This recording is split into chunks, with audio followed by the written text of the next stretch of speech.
Nous sommes le 1er novembre et il fait 17 degrés.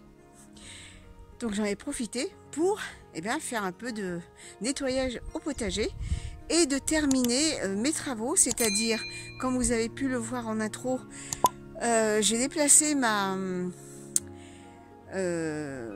petit coin aromatique, mais je ne l'ai pas mis là où je voulais le mettre avant, puisque je me suis posé la question, est-ce que c'est bien judicieux de le mettre au fond du jardin? J'en profite pas. Quand j'en ai besoin, il faut que je traverse tout mon potager. Bon, d'accord, il n'est pas très grand, mais quand même. Donc je me suis dit, on va l'avancer au plus près de la maison.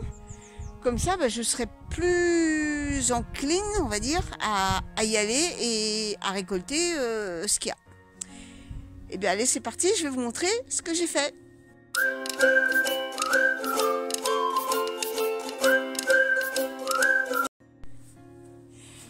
Donc voilà le petit coin aromatique que j'ai déplacé. Ici, il y a la verveine citron.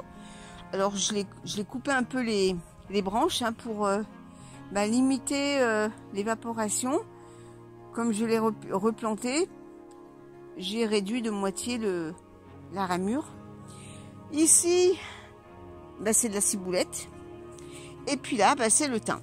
Donc, c'est quand même plus judicieux de le mettre là que là-bas au fond, derrière comment il s'appelle, la mélanchée. Maintenant, ce que j'ai fait aussi, c'est que j'ai retourné mes parcelles et j'ai planté quelques salades d'hiver. Ce sont des chicorées. Il m'en reste encore en godet. Et l'idée, c'est que je commence à vieillir et je me dis, je vais minimiser les efforts au potager. Donc, je vais laisser ici en herbe, tout le tour, là, ici en herbe. Et je passerai ma petite tondeuse manuelle régulièrement. J'ai regardé, elle passe juste ici. Et donc, je ferai tout mon tour. Alors là, j'ai remué la terre parce que, bien sûr, j'ai travaillé un peu le sol. Donc, forcément, j'ai un peu bouleversé tout ça. Mais ça va s'aplanir avec le temps. Et donc, là, voilà, je passerai la tondeuse ici. Et ça va faire tout le tour.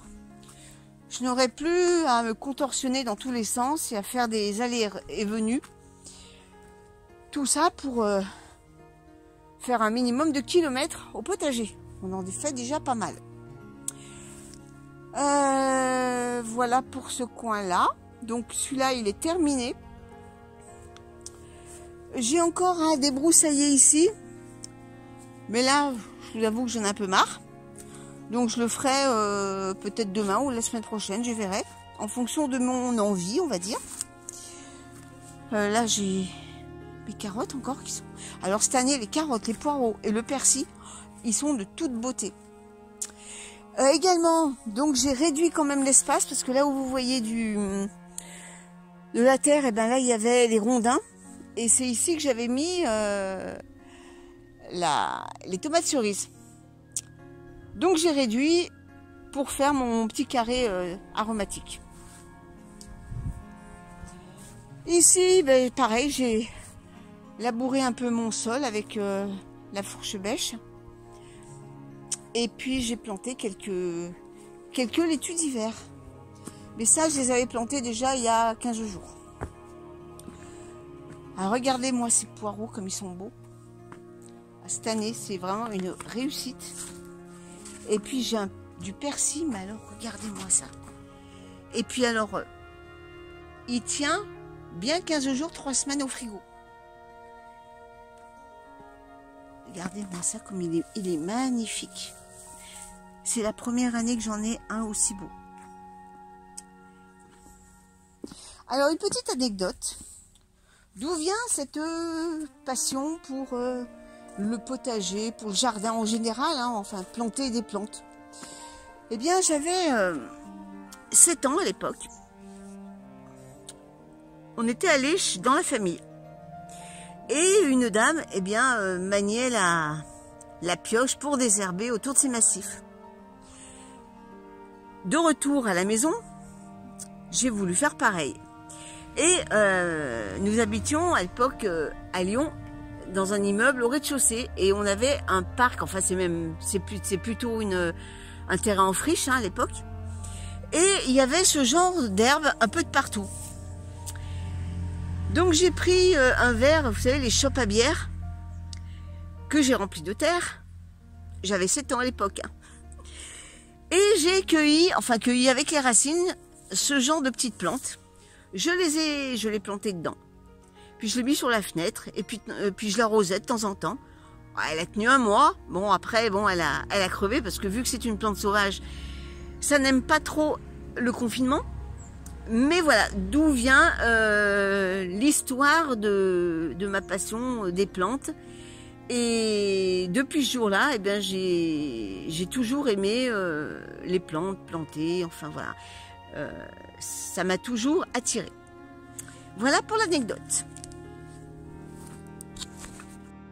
Et bien maintenant, je vais vous emmener voir les framboisiers que j'ai plantés il y a 15 jours, je crois. Sur ce côté-là, il n'y aura plus de potager. Parce que j'ai bien assez à faire là-bas. Alors voilà, j'ai planté 7 framboisiers. Vous voyez encore une petite salade là qui pousse gentiment. Enfin, elle ne gêne pas. Donc ça, ces petites bêtes là, elles vont drageonner. Et ça me permettra d'en avoir de l'autre côté. Alors il y a de tout. Il y a du orange, il y a du rouge. Il y en a qui fructifient plutôt que d'autres. Voilà, j'ai fait un petit panaché. On verra quand ça sera le moment de la récolte. De ce côté, là où j'ai planté pendant 2 ans des tomates cerises, eh bien il n'y en aura plus. Elles seront toutes là-bas. Toujours dans le but de réduire l'espace. Car là-bas, j'ai quand même 107 mètres carrés. Et donc, ça fait quand même pas mal à s'occuper. Donc, pour éviter de me disperser un peu de partout, je vais tout concentrer là-bas. Et puis là, ça redeviendra une pelouse, enfin, ou du moins de l'herbe. J'ai toujours